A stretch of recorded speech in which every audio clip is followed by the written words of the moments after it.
Di sini saya akan menjelaskan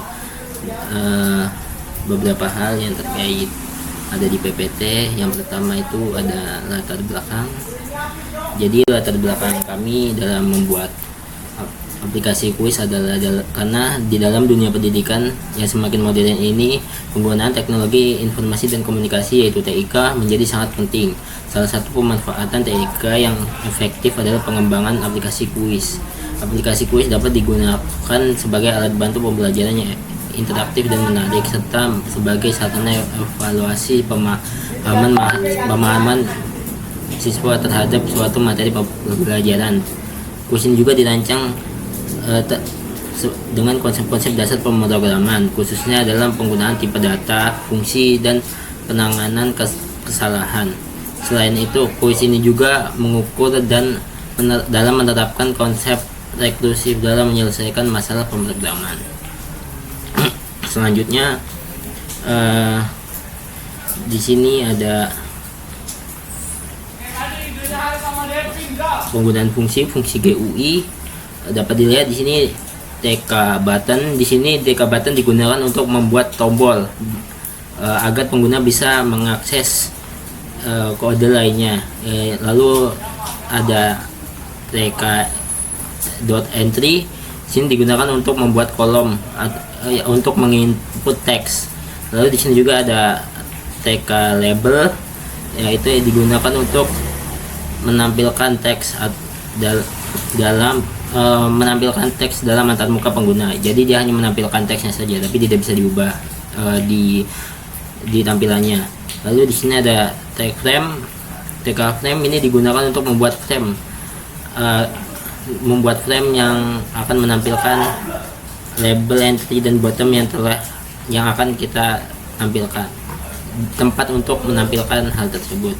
Lalu di sini ada tipe data. Di sini kita menggunakan beberapa tipe data. Yang pertama dictionary. Tipe data ini adalah tipe data ini digunakan dengan nama mata kuliah sebagai key dan list kosong sebagai value untuk menyimpan soal-soal yang terkait. Lalu ada list juga di sini sebagai quest. Matkul adalah list yang menyimpan tuple dengan masing-masing tuple berisi username pembuat soal dan data soal. Di sini juga ada string, question text, option A, dan variabel lainnya adalah tipe data string yang berisi teks input. Di sini juga ada tuple. Nah, digunakan untuk menyimpan pasangan nilai berupa username dan soal dalam bentuk tuple. Setiap soal ditambahkan dalam bentuk tuple, username dan question. Nah, di sini juga ada boolean, digunakan dalam kondisi untuk menentukan apakah pilihan pengguna benar atau tidak, atau untuk konfirmasi tindakan, misalnya saat menghapus soal. Action sound menghasilkan nilai true jika pengguna memilih yes dan false jika pengguna memilih no. Sini juga ada data integer digunakan untuk melacak skor, indeks pertanyaan untuk jumlah soal yang ada. Variabel caret answer dan question index adalah tipe data integer yang digunakan untuk menghitung skor dan melacak posisi soal. Fungsi seperti load question from file, save question to file, add question, dan lain-lain adalah tipe data fungsi yang melakukan aksi-aksi tertentu.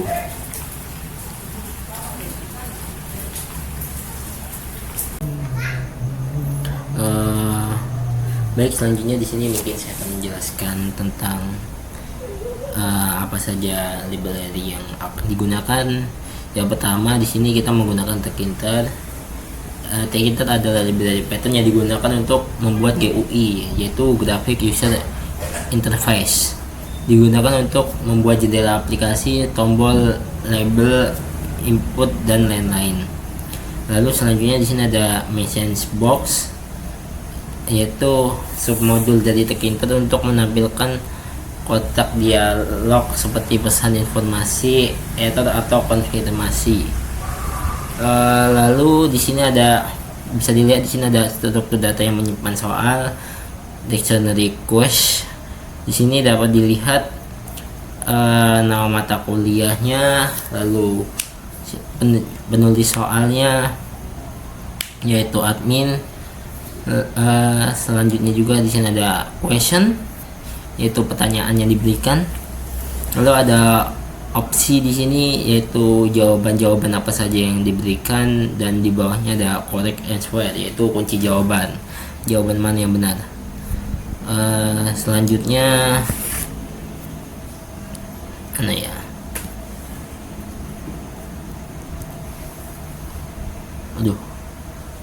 Di sini ada memuat pertanyaan. Bentar, di sini ada simpan pertanyaan terlebih dahulu ya. Di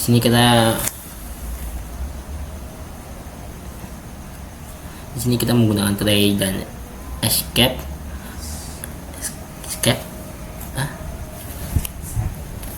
Accept, try dan accept. Yaitu di sini accept berfungsi untuk menangkap error. Jika terjadi error, maka dia akan langsung memberikan peringatan bahwa sedang terjadi error.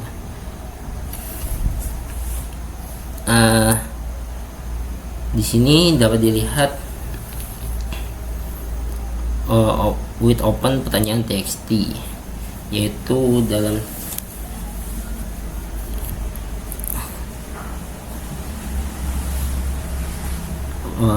yaitu jika tidak ada file maka akan dibuat baru, jika belum ada maka akan dibuat baru filenya. Lalu yang di sini ada looping ya. Di sini ada format cool soal list in question item, yaitu mengakses setiap mata kuliah dan daftar soal di dictionary. Selanjutnya juga di sini ada for username, yaitu mengakses setiap soal dalam bentuk tuple di daftar soal.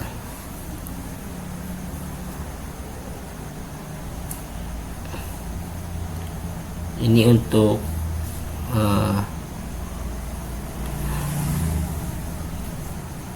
teks dalam kodenya ya cuman ditulis mata kuliahnya apa, penulisnya apa, soalnya apa, dan pilihannya apa gitu.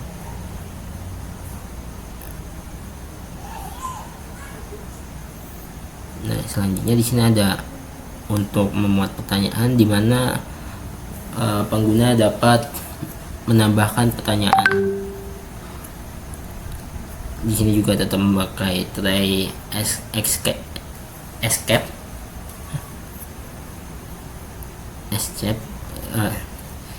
Yang pertama di sini dia akan mengambil error jika tidak ditemukan dan menganalisis data dengan kosong. Jika datanya kosong maka errornya ini pakai error yang ini. Tapi jika error yang lain, maka exceptnya dia pakai yang paling bawah ini.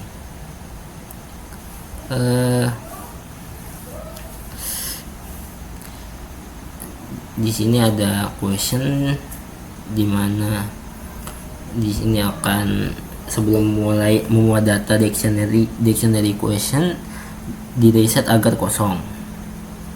Jadi sebelum dia nambahin data, dia akan reset biar kosong gitu ya. Gitu. Lalu di sini ada membuat file pertanyaan txt dalam bacaan R.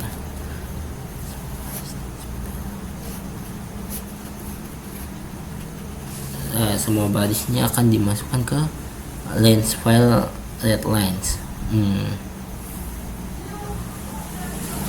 Nah, di sini ada variabel sementara untuk menyimpan data-data soal, seperti ya matkulnya apa, nama pembuatnya siapa, terus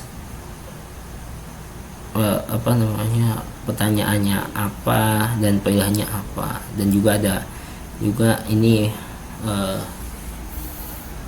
kunci jawabannya apa. Lalu selanjutnya di sini ada looping melalui setiap baris file, dimana di sini digunakan untuk yang pertama. Di sini ada baris untuk mengambil mata kuliah apa yang akan dibuat. Lalu di sini adalah nama penulisnya, nanti nama penulis soal. Di sini soal yang akan diberikan. Di sini juga ada untuk mengambil pilihan apa saja yang diberikan. Dan terakhir di sini ada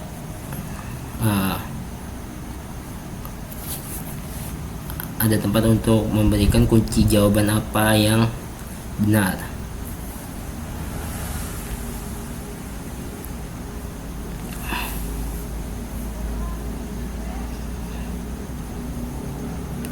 Lalu di sini juga ada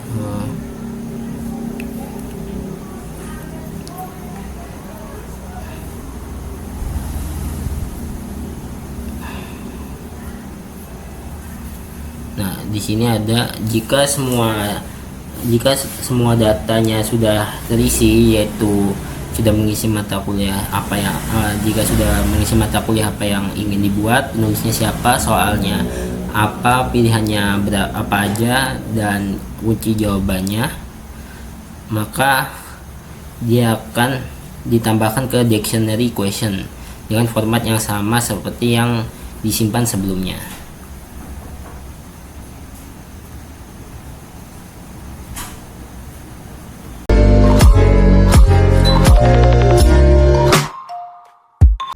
Kemudian, untuk menjalankan dan juga membuat aplikasi ini, tentu memiliki persyaratan sistem, di mana merinci komponen-komponen perangkat lunak dan juga perangkat keras yang diperlukan untuk menjalankan program pemrograman tertentu, khususnya yang menggunakan bahasa pemrograman Python. Nah, untuk sistem operasinya itu kami menggunakan Windows, sistem operasi yang paling umum yang digunakan dan juga disyaratkan untuk proyek ini.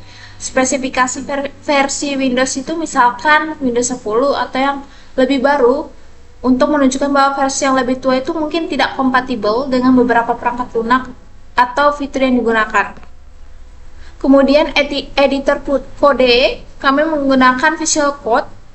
Anda bisa menggunakan Sublime Text atau editor teks konteks lainnya yang didukung oleh Python. Jadi editor kode ini tuh berfungsi sebagai program yang digunakan untuk menulis dan juga mengedit kode sumber. Editor-editor ini menyediakan fitur-fitur yang memudahkan proses pengembangan seperti syntax highlighting, auto-completion, dan juga debugging. Kemudian untuk bahasa pemrograman sendiri itu kami menggunakan Python, di mana bahasa pemrograman yang akan digunakan untuk membangun proyek. Spesifikasi versi Python yang digunakan itu penting karena mungkin setiap versi memiliki fitur dan juga sintaks yang berbeda. Untuk framework atau library-nya itu tentu kami menggunakan Tinker, di mana sebuah library atau pustaka Python yang sering digunakan untuk membuat antarmuka pengguna grafis atau GUI. Nah, Tinker ini memungkinkan pengembang untuk membuat aplikasi dengan tampilan yang lebih menarik dan juga interaktif. Untuk kontrol versi itu sendiri, kami menggunakan Git melalui GitHub. Nah, fungsi GitHub ini itu sangat luas. Jadi, GitHub ini sebuah sistem kontrol versi yang digunakan untuk melacak perubahan pada kode sumber selama proses pengembangan. Jadi GitHub itu memungkinkan pengembang untuk bekerja secara kolaboratif dengan tim, kemudian mengolah berbagai versi kode, juga memulihkan perubahan jika terjadi kesalahan. Kemudian visualisasi itu ada diagram alur. Nah, jadi diagram alur ini adalah sebuah representasi visual dari proses atau alur kerja dalam sistem. Diagram alur ini akan menunjukkan berbagai komponen sistem seperti editor, interpreter Python, GitHub yang berinteraksi satu sama lain. Kemudian tampilan antarmuka editor kode. Jadi sebuah gambar yang menunjukkan tampilan editor kode itu yang sedang digunakan. Gambar ini itu akan menyoroti bagian-bagian penting seperti terminal untuk menjalankan perintah dan juga jendela editor yang fungsinya tempat kita menulis kode. Menurut kelompok kami, mengapa persyaratan itu penting? Karena setiap komponen dalam sistem itu harus kompatibel satu sama lain agar sistemnya itu dapat berjalan dengan baik. Contohnya, apabila Anda menggunakan versi Python yang berbeda dari yang disyaratkan oleh sebuah library, maka library tersebut mungkin tidak berfungsi dengan benar. Kemudian untuk penggunaan fungsi itu pertama adalah fungsi import. Jadi bagian ini menjelaskan mengenai fungsi import yang digunakan untuk membawa modul atau pustaka ke dalam program. Nah, jadi modul-modul ini tuh berisi fungsi-fungsi juga kelas-kelas yang dapat kita gunakan untuk memperluas kemampuan program kita. Pertama, itu ada import Tinker STK, di mana kita itu akan mengimpor modul Tinker dan memberi nama Tinker itu menjadi TK. Jadi modul ini digunakan untuk membuat antarmuka program grafis GUI dalam aplikasi Python. Kemudian ada from Tinker import message as MSG. Jadi apa itu? Jadi import ini itu mengimpor modul message block dari Tinker dan memberi nama message block itu sebagai MSG atau aliasnya. Jadi modul ini digunakan untuk menampilkan kotak dialog atau seperti namanya message box seperti pesan informasi, peringatan, juga konfirmasi. Kemudian pada fungsi ini, fungsi import ini ada import JSON. Apa itu import JSON? Jadi mengimpor modul JSON untuk memproses data dalam format JSON. JSON itu sendiri, JavaScript Object Notation, adalah format teks yang sering digunakan untuk menyimpan dan juga menukar data. Kemudian ada import OS. Jadi mengimpor modul OS yang menyediakan cara untuk berinteraksi dengan sistem operasi.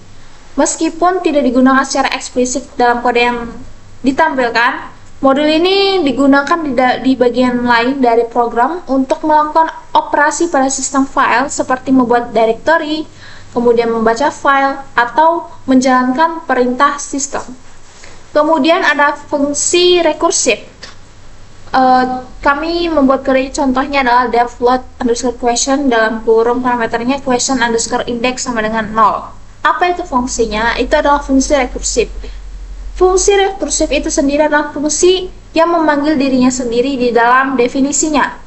Jadi fungsi ini tuh digunakan untuk membuat pertanyaan secara berulang hingga semua pertanyaan telah ditampilkan.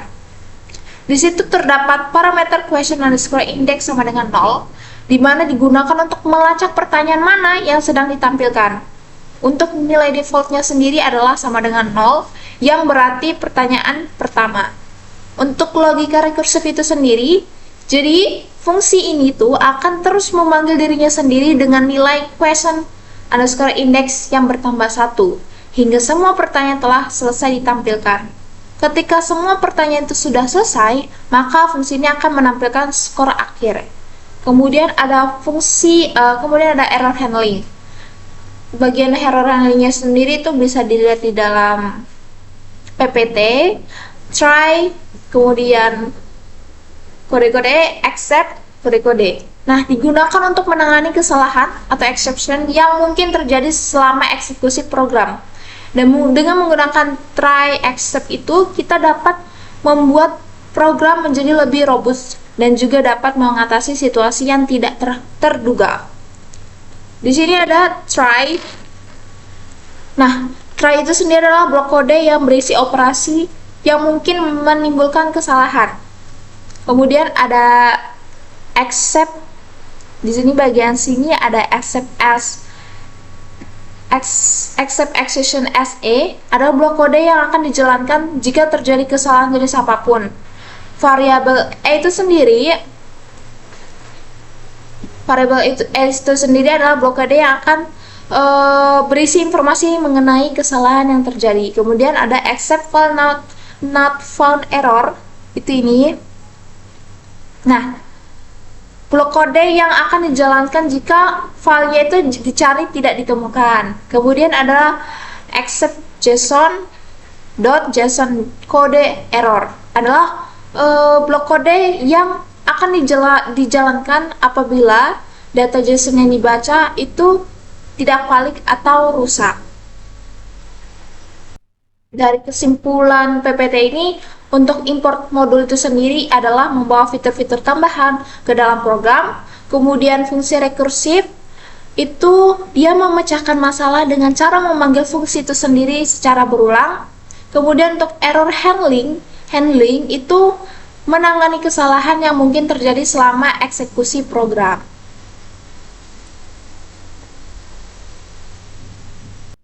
Kemudian kami juga menggunakan fungsi-fungsi utama, ada tertera di sini, ada save question, load question, dan sampai check answer. Jadi untuk save question, parameter query atau question, itu adalah fungsi yang menyimpan pertanyaan ke dalam sebuah file dengan format JSON tadi. Jadi fungsi ini kemungkinan besar menerima dua argumen, query, pertanyaan, dan juga question, yang mungkin berisi detail tambahan seperti pilihan jawaban, tingkat kesulitan, dan juga lain sebagainya. Data ini kemungkinan dikonversi menjadi format JSON dan juga disimpan ke dalam sebuah file. Untuk hero handling dari save_question itu sendiri, dia mampu mengatasi situasi ketika terjadi kesalahan saat menulis data ke file atau ketika format data yang disimpan itu tidak valid. Kemudian selanjutnya ada load_question. Dia akan memuat pertanyaan dari file JSON. Fungsi ini tuh akan membaca file JSON yang telah dibuat sebelumnya dan mengembalikan data pertanyaan dalam bentuk yang dapat diproses oleh program. Untuk error handlingnya sendiri, sama seperti sebelumnya, save_question, fungsi ini juga kemungkinan memiliki mekanisme penanganan kesalahan untuk mengatasi situasi seperti ketika file tidak ditemukan atau ketika format data dalam file tidak valid. Kemudian ada about_me, itu menampilkan informasi tentang program. Nah, fungsi ini tuh biasanya digunakan untuk menampilkan informasi seperti versi program, pengembangnya, lisensinya, atau informasi kontak. Informasi ini seringkali ditampilkan dalam sebuah kotak dialog atau jendela yang terpisah. Kemudian ada send_feedback. Itu seperti namanya feedback, artinya mengirim umpan balik dari pengguna. Fungsi ini itu akan menampilkan sebuah kotak dialog yang memungkinkan pengguna untuk memberikan masukan atau saran mengenai program tersebut. Umpan balik ini kemudian dapat disimpan dan dikirim ke pengembang. Kemudian ada exit_app, artinya menutup aplikasi. Fungsi ini biasanya akan menampilkan sebuah kotak dialog konfirmasi untuk memastikan bahwa pengguna ini ingin benar-benar keluar dari aplikasi. Kemudian ada main window. Parameter username artinya menampilkan jendela utama aplikasi setelah pengguna login. Jendela utama itu biasanya berisi berbagai elemen antarmuka pengguna. Kemudian seperti menu, ada tombol, juga ada area tampilan konten. Untuk argumen username, argumennya itu username itu sendiri digunakan untuk menampilkan informasi pengguna yang telah login. Kemudian ada add_question, parameter window, juga username. Fungsi ini tuh akan menampilkan formulir untuk menambahkan soal baru. Fungsi ini itu akan membuka jendela baru yang berisi formulir untuk mengisi data soal baru, seperti pertanyaan, pilihan jawaban, juga kategorinya. Kemudian ada show underscore matkul underscore selection, parameternya window, dia akan menampilkan pilihan mata kuliah. Nah, fungsi ini tuh digunakan dalam konteks kuis atau ujian di mana pengguna dapat memilih mata kuliah yang ingin diujikan. Jadi kami sini menguji APRO, ADS, teori peluang, LMD dan sebagainya. Nah, di situ akan pada kode show matkul selection itu akan tampilkan. Kemudian ada delete underscore question, itu sama artinya dengan menghapus soal. Kemudian ada edit question, mengedit soal. Kemudian start underscore quiz, itu artinya memulai kuis. Nah, fungsi ini akan menampilkan pertanyaan-pertanyaan yang telah dibuat secara berurutan dan memungkinkan pengguna untuk memilih jawaban. Kemudian ada yang terakhir check underscore answer, di mana parameternya ada select option, correct option, kemudian question index. Artinya adalah memeriksa jawaban pengguna. Fungsi ini secara detail akan membandingkan jawaban yang dipilih pengguna dengan jawaban yang benar dan memberikan umpan balik. Kemudian untuk kode fungsi registrasi di sini. Nah, fungsi registrasi itu sendiri ada itu bertujuan untuk mendaftarkan pengguna baru. Nah, fungsi ini tuh akan memvalidasi input pengguna atau username dan passwordnya, kemudian menyimpan data pengguna ke dalam sebuah kamus dictionary atau dictionary namanya yang bernama user ini. Nah, untuk kamus user ini itu dia menyimpan data pengguna dalam bentuk pasangan key value. Pasangannya adalah user dan juga password. Jadi key-nya adalah user dan value-nya adalah password. Seperti ini. User 1 dan juga user 2. Kemudian untuk fungsi register yang ini itu adalah mengelola proses pendaftaran pengguna baru. Jadi langkah pertama adalah mengambil input dengan menggunakan entry underscore register underscore username dot get yang ini, dan juga entry underscore register underscore password dot get. Itu digunakan untuk mengambil nilai yang dimasukkan pengguna pada field username dan juga password. Untuk validasinya itu melakukan pengecekan terhadap nilai yang dimasukkan. Untuk panjang username-nya itu sendiri itu ini adalah 50, yang karakternya tidak boleh lebih dari 50 sama dengan lebih dari sama dengan 50. Kemudian ada username unik, itu memeriksa apakah username dan sudah ada di dalam kamus user. Kemudian password tidak boleh kosong. Jadi memastikan password itu tidak kosong. Untuk penyimpanan, jika validasi berhasil, maka data pengguna akan disimpan ke dalam kamus user. Kemudian nanti akan ditampilkan pesan konfirmasi. Yang akan menampilkan pesan konfirmasi itu adalah keberhasilan atau kegagalan pendaftaran. Jadi misalkan dimasukkan namanya juga passwordnya, nanti ada konfirmasinya berhasil masuk atau gagal. Kemudian ada penutupan jendela. Sini itu menutup jendela pendaftaran setelah proses selesai. Kemudian ada validasi input. Nah, validasi input dilakukan dengan menggunakan if else. Nah, dengan menggunakan fungsi learn ini dia akan mengecek panjang string. Dengan menggunakan operator in, itu kita memeriksa keberadaan username dalam kamus. Kemudian ada pesan kesalahan, di mana jika validasi itu gagal, maka akan ditampilkan message show error yang ini. Kemudian else, apabila validasinya berhasil, maka ditampilkan pesan sukses dengan menggunakan message info, if dan juga else. Kemudian ada antarmuka pengguna, di mana kita menggunakan Tinker. Kode ini akan menggunakan kode library Tinker ini akan membuat antarmuka pengguna grafis. Nah, elemen dari GUI itu sendiri itu kami menggunakan TK label, TK entry, dan juga TK button.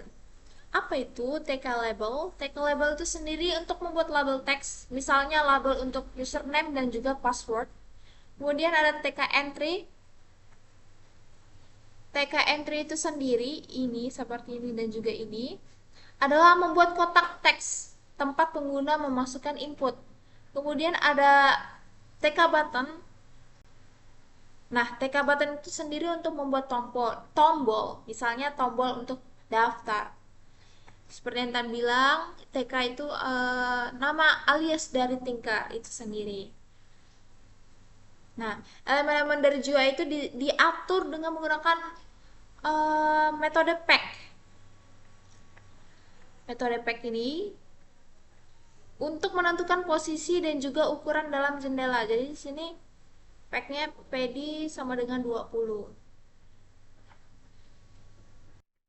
Jadi untuk alur kerjanya secara ringkas itu pertama pengguna membuka jendela pendaftaran, kemudian nanti pengguna mengisi formulir dengan username dan juga password. Nah, passwordnya itu sendiri nanti akan dibuat jadi bintang ketika mereka mengetik, tapi nanti akan dibuat jadi bintang. Kemudian akan mengetik tombol daftar apabila ditekan, dengan fungsi register yang dijalankan. Kemudian fungsi register itu sendiri mengambil nilai dari formulir, kemudian nilai yang dimasukkan itu divalidasi. Apabila valid, maka data pengguna itu disimpan dan ditampilkan pesan sukses.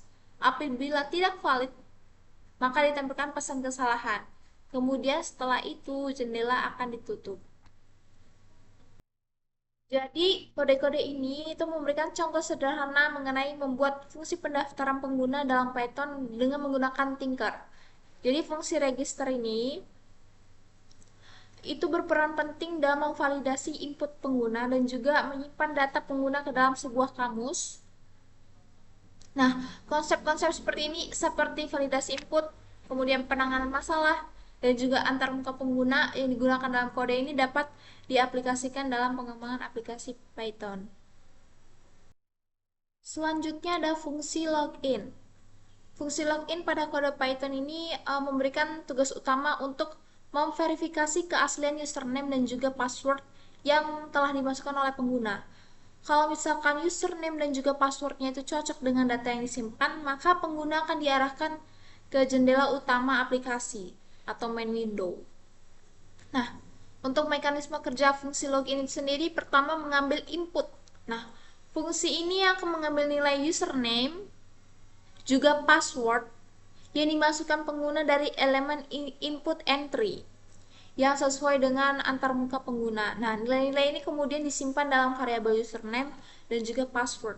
Kemudian akan ada terjadi verifikasi kredensial, yaitu periksa keberadaan username.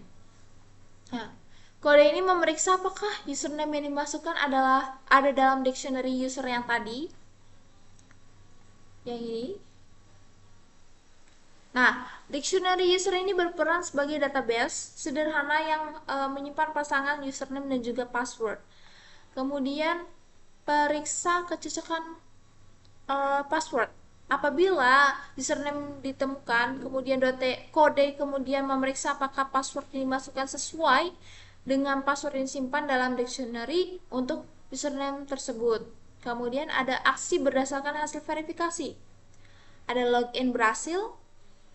Nah, apabila username dan juga password cocok, maka jendela login akan ditutup, yaitu di root destroy, dan jendela utama aplikasi di main window akan dibuka dengan mengirimkan username sebagai argumen. Kemudian username apabila username-nya terlalu panjang,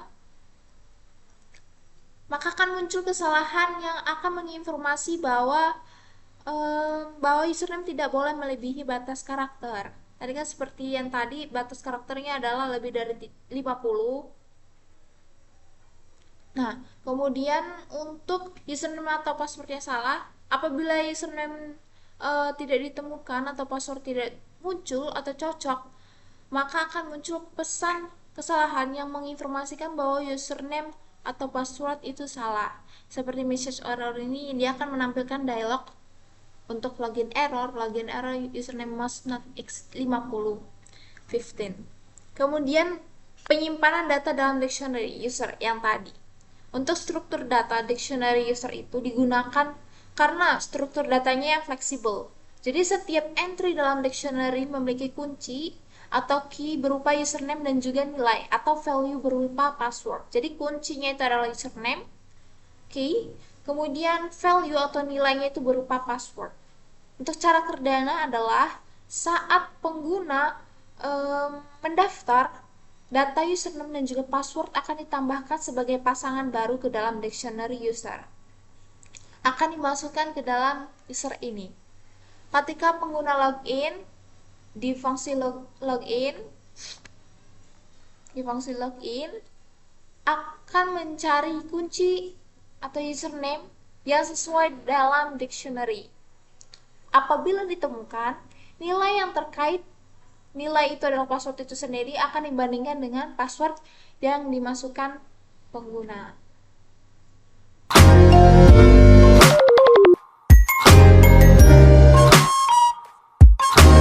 Assalamualaikum warahmatullahi wabarakatuh. Perkenalkan, nama saya Afifah Fauziah dengan NIM 123450002 dari Prodi Sains Data, kelompok 1, tugas besar algoritma pemrograman dan struktur data dari kelas RC. Oke, di sini saya akan menjelaskan mengenai flowchart. Ini adalah flowchart dari aplikasi kuis di samping. Oke, baik. Di sini sudah ada flowchartnya yang dari start sampai berakhirnya program atau aplikasi kuis. Yang pertama kita mulai dari mulainya program. Untuk pertama itu ada start program. Pertama-tama program dimulai dengan start. Saya akan mengimplementasikannya secara langsung. Di sini sudah terlihat fungsi login. Nah, untuk di sini pertama kita akan langsung diarahkan ke fungsi login atau register. Jika user atau pengguna belum memiliki akun, maka register ke akun baru seperti ini.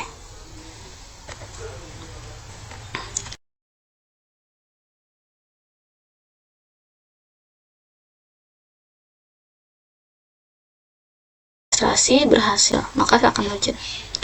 Oke, lanjut. Jika registrasi akun baru sudah berhasil, maka lanjut login ke akun ini. Maka jika sudah memasukkan akun, langsung klik login. Nah, di sini sudah ada tampilan untuk buat soal kuis, start kuis. Di sini sudah ada mulai program login. Pertama kita register dulu. Jika akun tersebut sudah register, maka lanjutkan dengan fungsi login. Nah, setelah login, maka kita bisa memverifikasi akun tersebut yang sebelumnya sudah kita registrasi dan juga sudah masuk ke aplikasi loginnya. Semisal login gagal, maka ulang lagi. Nah, lanjut, jika kita sudah berhasil login, maka kita akan lanjut ke menu utama, yang dimana menu utama itu ada 3: tambah soal, mulai kuis, dan logout. Semisal kita mau menambahkan soal, maka kita akan memilih beberapa mata kuliahnya. Nah, di sini sudah ada buat soal kuis. Yang terlihat pada flowchart ini udah ada fungsi tambah soal, pilih mata kuliah, formulir tambah soal, dan simpan soal ke database. Untuk lebih lanjutnya, mungkin akan langsung saya peragakan. Di sini buat soal kuis. Di sini sudah ada beberapa mata kuliah, yaitu algoritma pemrograman, analisis data statistika, logika matematika diskrit, aljabar linear elementer, struktur data, dan teori peluang. Kita ingin membuat soal dari Alpro, maka kita bisa menambahkannya, yaitu soal semisal grafik user interface.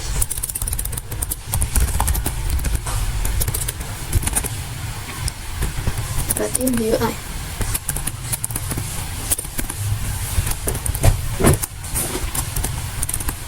Maka jawabannya GUI. Maka kita bisa membuat jawabannya di sini, lalu klik simpannya di sini, lalu klik simpan. Soal pilihan ganda untuk Alpro berhasil ditambahkan. Jika kita ingin langsung memulai kuis, maka kita bisa langsung untuk memulai kuisnya. Yang pertama itu pilih untuk mulai kuis, lalu pilih mata kuliah, tampilkan pertanyaan, dan periksa jawaban. Semisal kita ingin menambahkan pertanyaan, maka kita bisa mengulang hal ini terus menerus, dan nanti akan ada tampilan skor akhirnya. Seperti ini, start kuis. Nah, di sini sudah ada Alpro, ADS, LMD, ALE, dan struktur data turut peluang. Coba kita ambil mata kuliah dari Alpro. Kita bisa menjawab pertanyaannya di sini ada 11 pertanyaan. Apa itu UI? User interface, algoritma, signifikan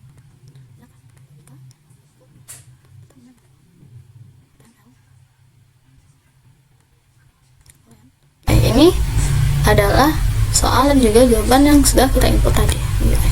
Nah, berarti skornya adalah 11 dari 11. Dan ini adalah tampilan skor akhir dari start quiz tadi atau fungsi mulai quiz tadi dan keluar. Nah, semisalkan kita tidak ingin mulai quiz, ya berarti kita keluar dari aplikasi yang tadi. Kita tadi sudah menekan menu utama dari tambah soal dan mulai quiz. Bagaimana jika logout? Nah, ini kalau logout ya sebenarnya langsung keluar aja sih, langsung keluar dari aplikasi tersebut, logout. Namun jika kita ingin mengedit soal, kita bisa tekan ini. Misalnya edit soal Alpro, kita ingin mengubah ini, bisa kita ubah di sini, kita hapus atau kalau ingin menghapusnya itu beda lagi karena ada fungsi hapus soal. Ini jika soal tersebut memiliki typo, kita bisa mengedit soalnya di sini dan juga mengedit jawaban. Lalu jika kita ingin menghapus soal Alpro, menghapus soal ini, maka apakah Anda ingin menghapus soal? Tekan saja ya. Dan jika kita ingin lihat lagi apakah soalnya terhapus, nah benar, tadi ada 11 soal kan, sekarang ada 10 soal, jadi soal yang tadi kita buat sudah terhapus. Ada juga soal lainnya, ADS, LNG, ALE, struktur data, itu. Sebenarnya bisa tampilannya full seperti ini. Nah, ini adalah bentuk tampilan fullnya. Lanjut, kita bisa mengedit soal di sini seperti yang saya bilang, atau logout. Maka kalau logout, berarti kita keluar dari aplikasi tersebut. Mungkin untuk fungsi sederhananya seperti itu. Namun di sini ada salah satu fungsi yang cukup menarik.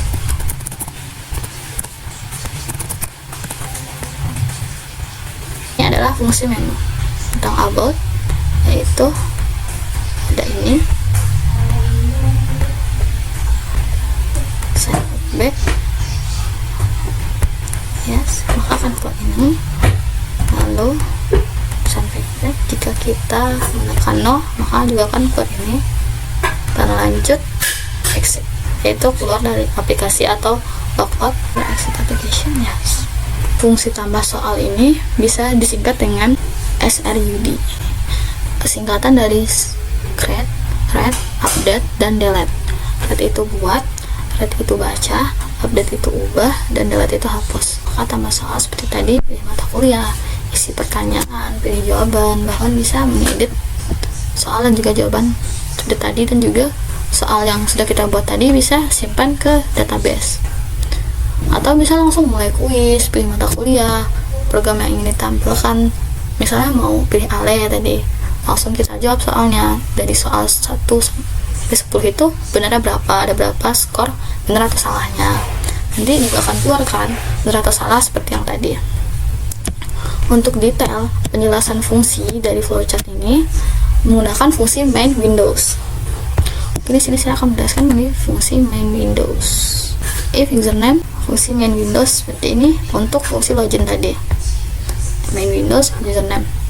Apa sih gunanya fungsi ini? Fungsi ini gunanya untuk menampilkan menu utama setelah pengguna login dari sini. Jadi kita bisa memilih nih, menambahkan soal barukah, atau mau mulai kuis langsung, atau logout dari akun, atau bahkan keluar dari aplikasinya. Bagaimana sih cara kerjanya? Fungsi membuat jendela utama menggunakan Tkinter atau modul GUI dari Python. Nah, setelah itu menambahkan tombol untuk setiap fitur utama. Ada label Windows, ini ada buttonnya untuk logout yang tadi, atau ucapin selamat datang. Lalu bisa juga setiap tombol itu berfungsi masing-masing. Misalnya add question untuk menambahkan soal. Di sini tadi tombol untuk menambahkan soal atau buat soal kuis, lalu start kuis, logout, edit soal, hapus soal.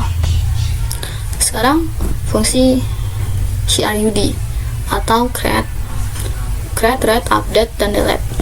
Berarti itu membaca, memperbarui, dan menghapus soal.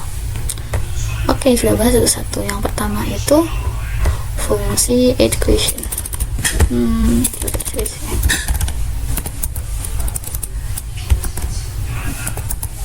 Add question, nah ini tombol buat soal.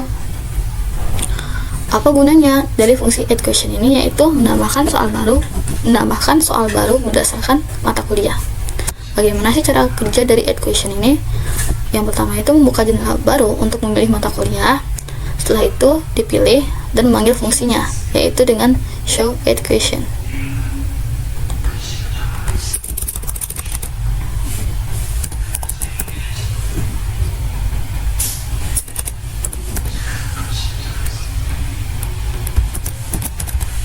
Show add question yang ini membuat tombol setiap mata kuliahnya. Setelah ada show add question from, lalu ada untuk menampilkan formulir atau form untuk menulis soal pilihan untuk jawaban dari ABCD dan jawaban yang benar. Setelah diisi, maka soal akan disimpan ke database lokal atau dictionary cache. Lanjut ke fungsi delete question menu.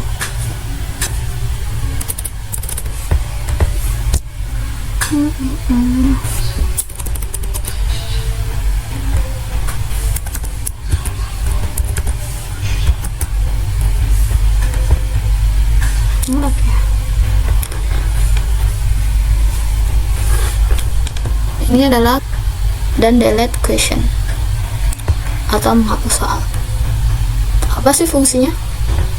Fungsinya ini untuk menghapus soal berdasarkan mata kuliah tadi. Misal kita ingin menghapus dari mata kuliah ALE. Bagaimana cara kerjanya?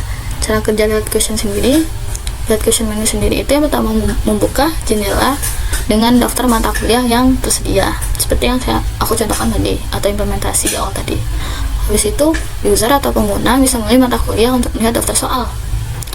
Dan delete question. Kalau delete question itu menampilkan soal-soal dari mata kuliah tertentu, lalu pengguna atau user memilih soal untuk dihapus seperti implementasi tadi. Lalu jika kita ingin menghapus soal tadi, konfirmasi soal yang ingin dihapus dari database. Lalu ada fungsi edit question. Seperti namanya sendiri, yaitu ini adalah fitur untuk mengedit soal. Misalnya soal tersebut ada typo atau ada kesalahan maupun jawabannya. Jadi fungsi edit question menu ini untuk mengedit soal yang sudah ada. Bagaimana cara kerjanya? Edit question menu membuka jendela dengan daftar mata kuliah. Pengguna atau user bisa memilih mata untuk melihat soal yang ingin diedit. Lalu edit question from menampilkan formulir untuk mengubah soal. Pilih jawaban atau jawaban yang benar. Setelah diedit, data diperbarui di database. Lalu bisa lanjut lagi seperti awal untuk fungsi nambahkan soal. Misal kita ngerasa soal tersebut masih kurang, maka kita bisa menambahkan soal. Lalu ada input dan lain-lain. Save question, input untuk pilihan, input untuk jawaban yang benar. Save question itu berarti menyimpan pertanyaan atau soal yang sudah kita buat tadi. Nah, di sini juga ada cegah duplikasi soal. Untuk implementasinya seperti ini. Misal kita tidak sengaja membuat dua soal double gitu. Ingin daftar registrasi berhasil.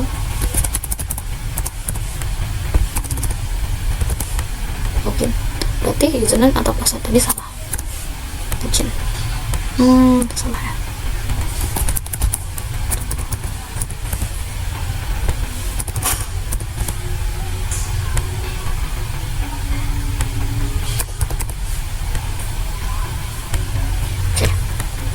habis itu buat soal kuis. Misalnya kita tadi membuat soalnya double, ini anggap aja ya.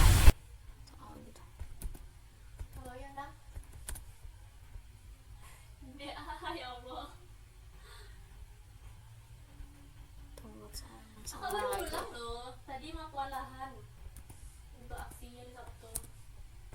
Tadi mah kewalahan.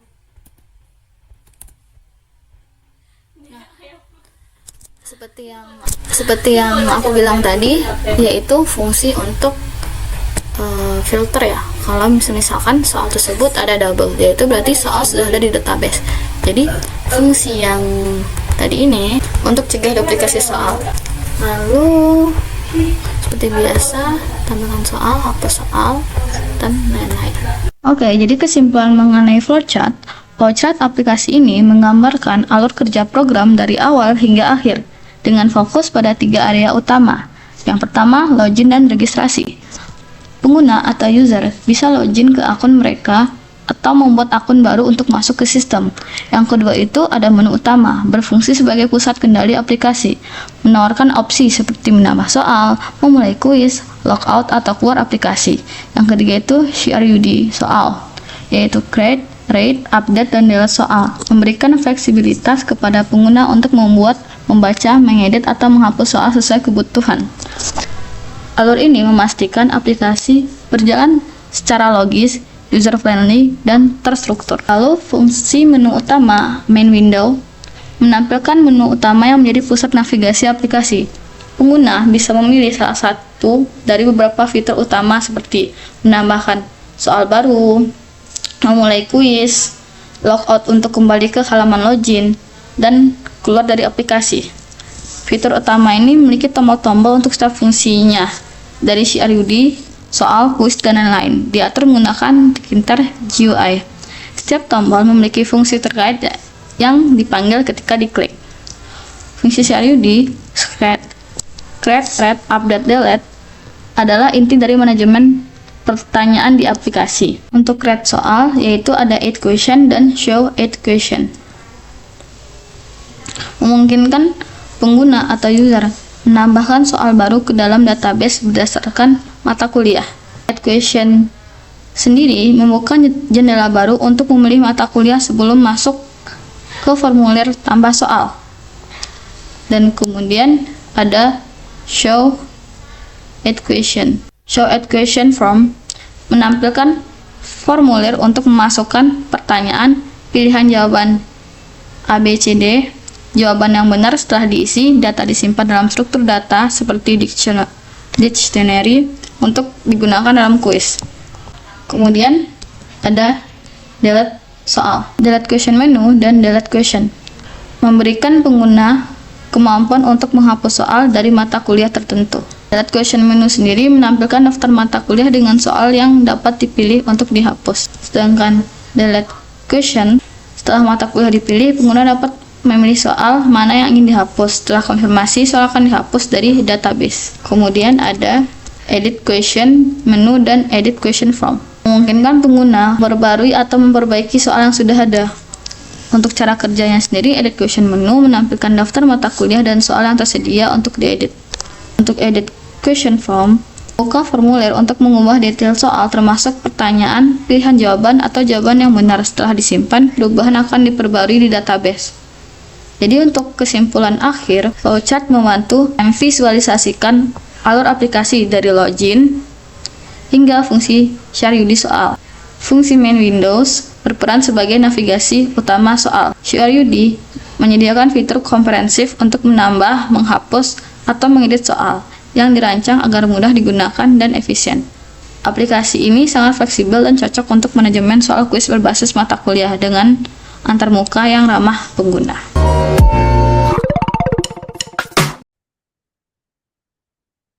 Jadi di kesempatan kali ini saya akan membahas tentang fungsi untuk memulai kuis yang sudah dibuat oleh kelompok saya.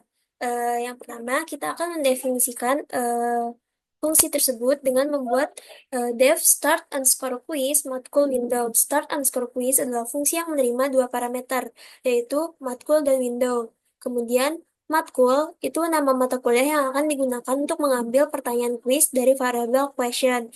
Kemudian, window adalah jendela utama atau root yang akan menjadi induk dari jendela kuis. Kemudian, yang selanjutnya, membuka jendela kuis baru itu dengan menggunakan quiz underscore window sama dengan tk.top level window.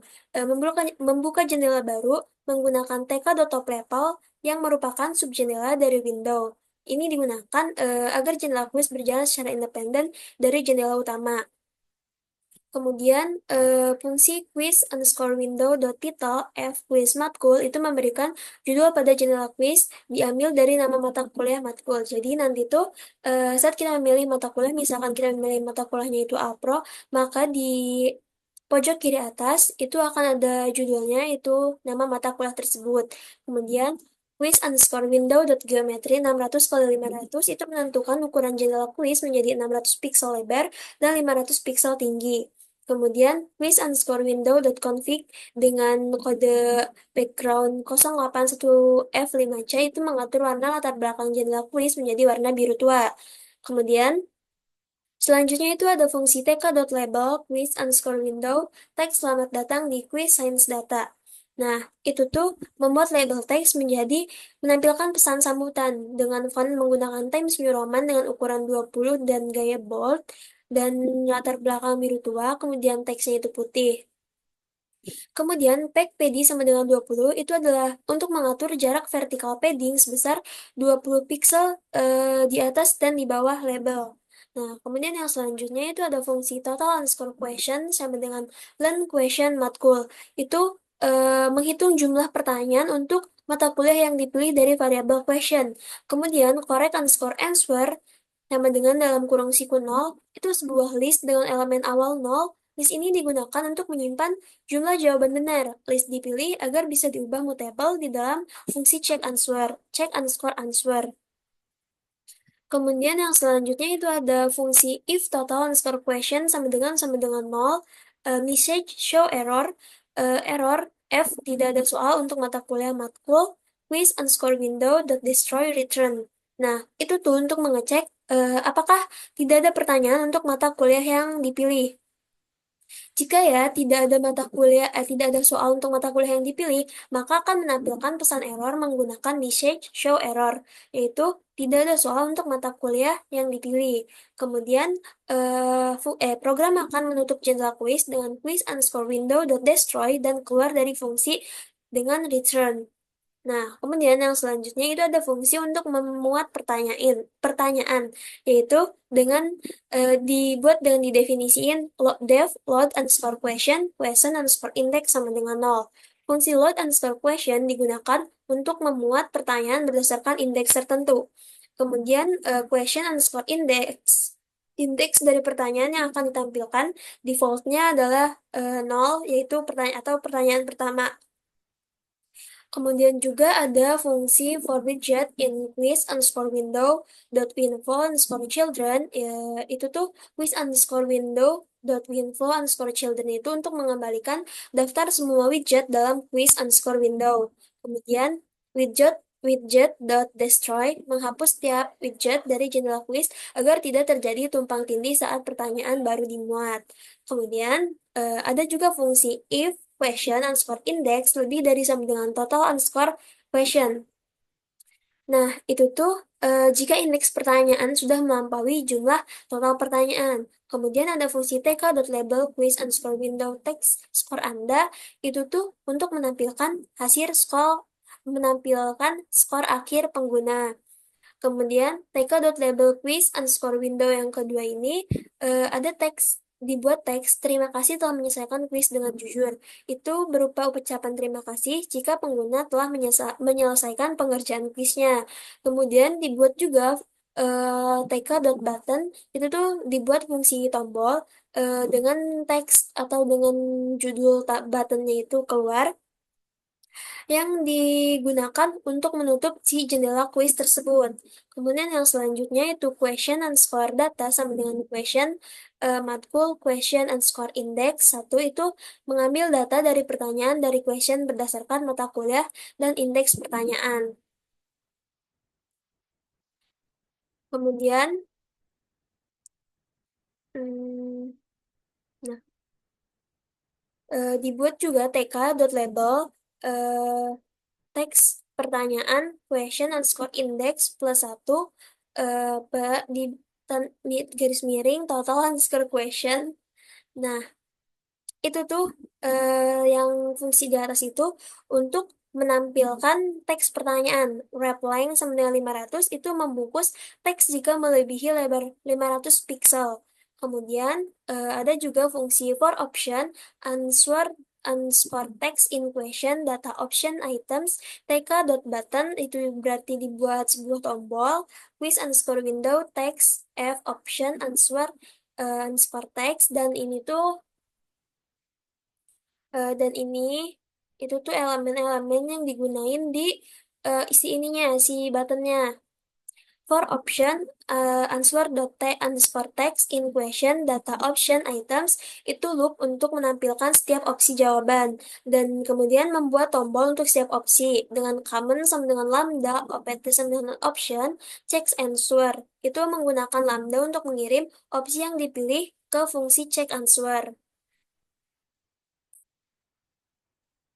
Kemudian untuk fungsi check answer itu, def check answer selected option correct option question index if selected underscore option sama dengan correct option, correct underscore answer itu dengan indeks awalnya 0 plus sama dengan 1, load underscore question question underscore index plus 1.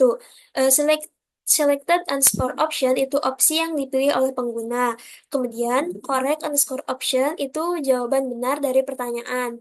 Kemudian jika jawaban benar menambahkan satu ke correct answer dengan memanggil load underscore question untuk pertanyaan berikutnya. Kemudian untuk memulai quiz, itu dengan menggunakan load underscore question, memanggil fungsi load underscore question untuk menampilkan pertanyaan pertama.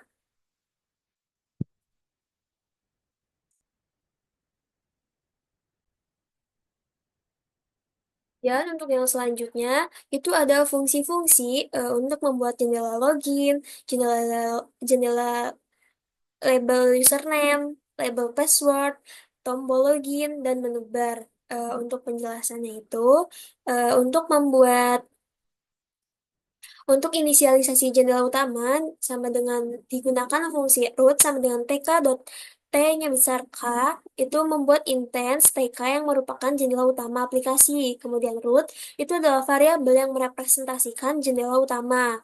Kemudian root.title quiz by kelompok 1RC itu menentukan judul jendela utama menjadi quiz by kelompok 1RC yang akan ditampilkan di bar judul. Kemudian root geometri 1000 kali 600 berarti itu kita mengatur ukuran jendela utama menjadi 1000 pixel dan tinggi 600 pixel. Kemudian root configure dengan background warna biru tua, ini kodenya sama dengan yang digunain sebelumnya, yaitu warna biru tua. Eh, Kemudian juga ada untuk fungsi untuk membuat frame login. Frame underscore login sama dengan tk.frame root background f7 f2 eb dan bd sama dengan 5 relief sama dengan reach. Itu untuk membuat frame di dalam root yang berfungsi sebagai kontainer untuk elemen-elemen login. BG F7 F2 EB itu latar belakang frame berwarna krem.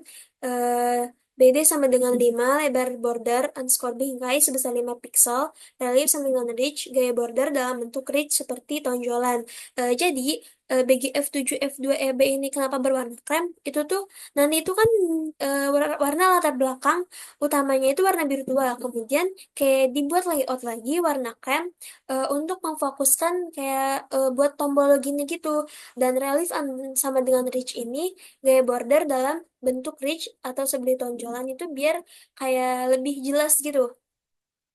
Dan kemudian yang selanjutnya itu ada fungsi frame scrollogin pledge rel x sama dengan 0,5 rel y 0,5 anchor sama dengan center itu menempatkan frame loginnya itu di tengah jendela utama.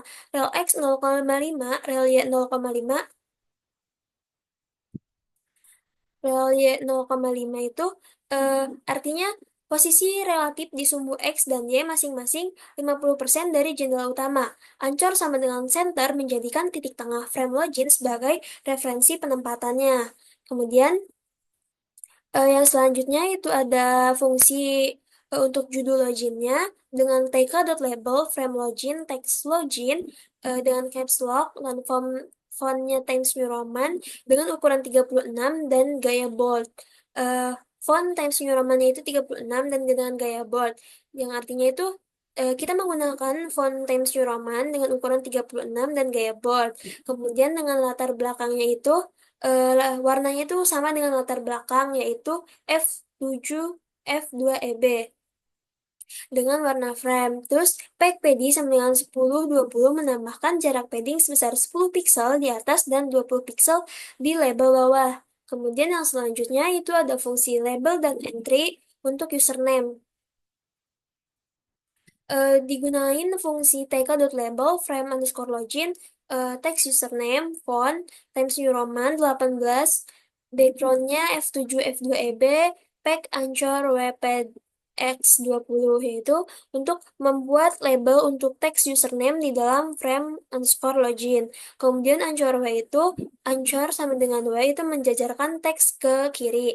Kemudian pad X sama dengan 20 itu memberikan padding horizontal sebesar 20 pixel di kiri ke kanan. Kemudian yang selanjutnya itu ada entry underscore username sama dengan tk.entry frame login font Times New Roman 18 with 25 relief sama dengan solid BD2. Kemudian entry underscore username dot pack pad x sama dengan 20 pd sama dengan 0,10. Itu membuat entry untuk pengguna memasukkan username-nya dengan mengatur font pada teks yang dimasukkan, yaitu sebesar 18 dengan menggunakan font Times New Roman, dan width sama dengan 25 yaitu letter entry font atau karakternya, dan relief sama dengan solid memberikan border solid pada entry file. Kemudian BD sama dengan 2 itu berarti lebar border sebesar 2 pixel. Kemudian pack pad x 20 pd 0,10 itu memberikan padding horizontal 20 pixel dan padding vertikal bawah 10 pixel. Kemudian selanjutnya itu ada label dan entry untuk password. Digunain fungsinya itu tk.label frame underscore login text password Times New Roman 18 background F7 F2EB itu membuat label untuk text password. Kemudian yang selanjutnya itu ada entry untuk pengguna memasukkan passwordnya. Eh, nah, di fungsi ini itu ada entry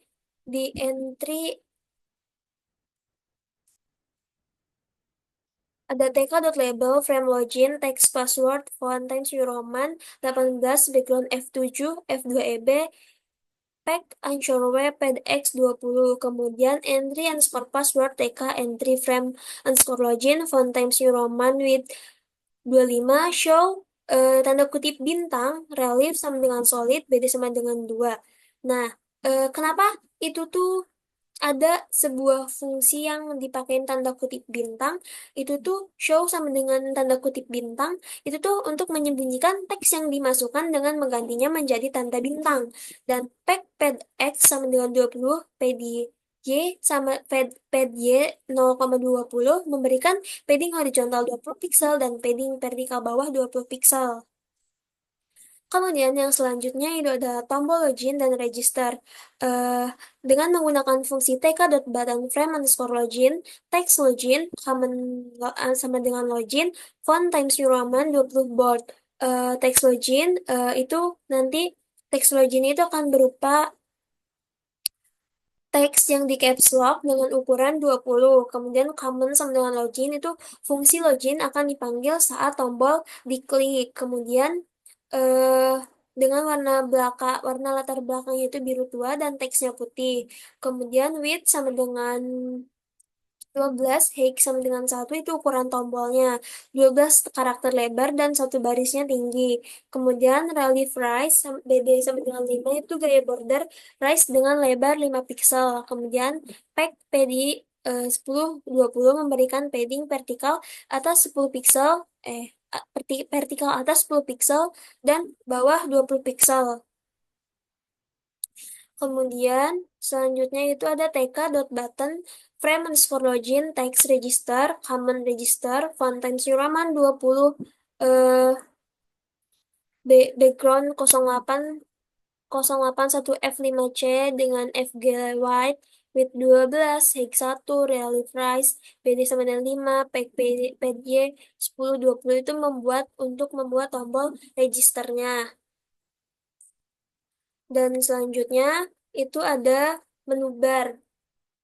Jadi di menu bar itu ada menu bar sama dengan tk.menu root, ada root config sama dengan root config dalam kurung menu sama dengan menu bar, kemudian ada menu dot file sama dengan tk.menu menu bar tirof sama dengan 10, kemudian ada menu underscore file add common label about. Kemudian ada menu file add comment itu untuk send feedback dan ada juga buat exit, ada juga buat label menu. Jadi nanti tuh di tampilan awalnya di saat fungsi login itu akan menampilkan menu barnya itu akan ada di pojok kiri atas itu dengan bacaan menu dan saat menu itu ditekan maka akan menampilkan itu ada about, ada send feedback dan ada exit. About itu nanti tuh berisi tentang kelompok tentang kayak sebuah say hi dari kelompok kami dan anggota kelompok kami. Dan untuk send feedback itu untuk mengetahui bagaimana pengalaman user saat menggunakan quiz yang kelompok saya buat. Dan untuk label exit untuk label exit sendiri itu untuk memastikan keluar untuk fungsinya itu untuk keluar dari aplikasi. Tetapi saat tombol exit ini ditekan, itu tidak akan langsung keluar. Tapi akan ada pertanyaan untuk memastikan apakah pengguna yakin untuk keluar dari program tersebut.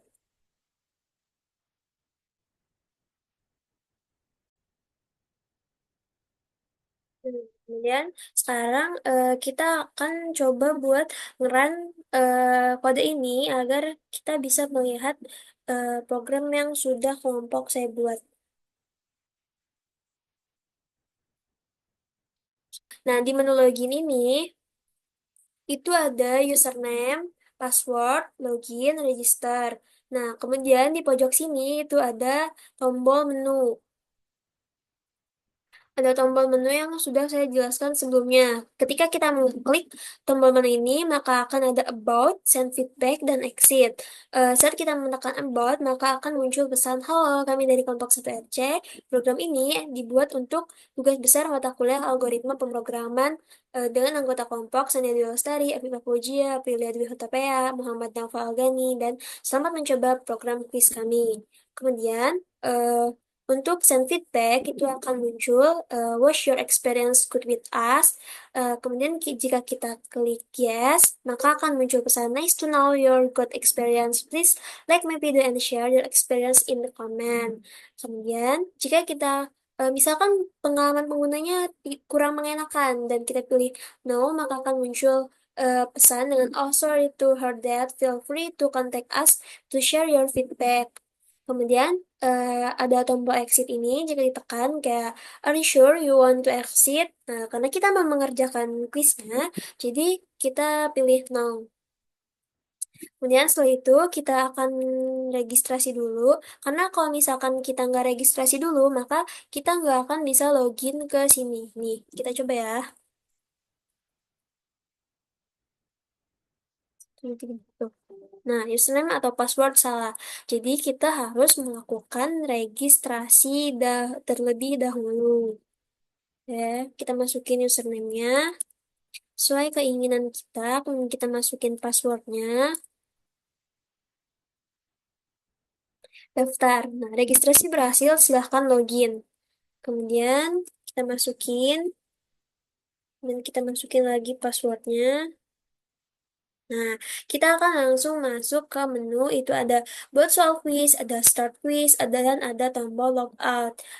Jika pengguna ingin memasukkan soal quiz, maka kita tinggal klik button ini. Nah, di klik button ini akan ada pilihan untuk misalkan untuk program studi, untuk mata kuliah Alpro, untuk ADS, LMD, ALES, struktur data, teori peluang. Jika kita ingin menambahkan sebuah soal ke Alpro, maka kita klik tadi button tadi, kemudian tinggal kita masukkan. Soalnya tinggal kita masukkan misalkan apa itu algoritma pemrograman. Nah, nanti tinggal kita masukin aja nih opsi-opsinya mau apa. Kayak misalkan tinggal kita masukin opsi A-nya apa, opsi B-nya apa, opsi C-nya, opsi D, dan kita harus memasukkan jawaban yang benarnya juga di sini. Kemudian nanti akan kita klik simpan. Nah, jika kita tidak memasukkan ini opsi-opsi jawabannya, maka akan muncul semua kolom harus diisi dan jawaban yang benar harus A, B, C, atau D. Nah, kemudian setelah itu di sini ada button Start Quiz. Nah, di button Start Quiz juga ini sudah dikelompokkan berdasarkan mata kuliahnya, sesuai mata kuliah yang ada di saat kita ingin memasukkan sebuah soal atau membuat soal. Di situ ada Alpro, ADS, LMD, ALES, struktur data, teori peluang. Nah, untuk percobaan, kita akan coba untuk mengerjakan sebuah soal quiz Alpro. Nah, kita tinggal klik. Nah, nanti muncul nih pertanyaannya.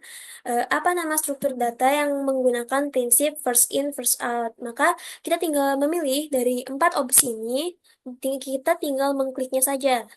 Nah, terus dalam Python, bagaimana cara mendeklarasikan sebuah fungsi? Def my function. Terus apa operator yang digunakan untuk mengecek kesamaan dua nilai dalam Python, yaitu B sama dengan. Apa fungsi dari break dalam sebuah loop? Dan, nah, setelah kita menyelesaikan semua soal yang ada di dalam button yang ada di matkul yang kita pilih, nanti akan muncul skor Anda 5/5 dan ada sebuah teks dengan ucapan terima kasih telah menyelesaikan kuis dengan jujur. Untuk keluar dari sini, dari jendela ini, kita tinggal klik button ini. Keluar. Nah, kita akan kembali ke sini. Kemudian juga, tidak hanya itu, di program kuis ini juga ada hapus dan edit soal. Misalkan kita pengen ngedit soalnya tuh pengen ngedit jawaban, ternyata jawaban yang kita masukin tuh salah nih. Jadi kita tinggal pilih edit soal pro, misalkan jawaban yang salah tuh yang nomor 4. Jadi kita tinggal pilih ke sini. Nah, tinggal kita edit. Ternyata jawaban yang benarnya misalnya A, dan tinggal kita simpan. Nah, terus nanti jika berhasil, maka akan keluar bacaan soal berhasil diedit. Kemudian, misalkan kita juga pengen menghapus soal yang udah kita masukin nih, kayak soalnya ternyata salah, terus kayak pengen kita hapus semuanya, maka tinggal kita pilih aja hapus soal Alpro, dan kita pilih pengen hapus soal yang mana. Nah, apakah Anda yakin ingin menghapus soal ini? Jika yakin, maka tinggal yes. Soal berhasil dihapus. Nih. Jadi nanti tuh soal yang ada tuh tinggal 4. Karena soal tadi sudah berhasil dihapus. Nah, kemudian untuk yang terakhir itu ada button logout. Nah, button logout itu berarti kita keluar dari program ini. Untuk keluar dari program ini, kita bisa langsung logout dengan mengklik tombolnya. Sudah. Mungkin sekian yang bisa saya sampaikan. Kurang dan lebihnya saya mohon maaf. Kepada Allah saya mohon ampun. Sekian, terima kasih. Wassalamualaikum warahmatullahi wabarakatuh.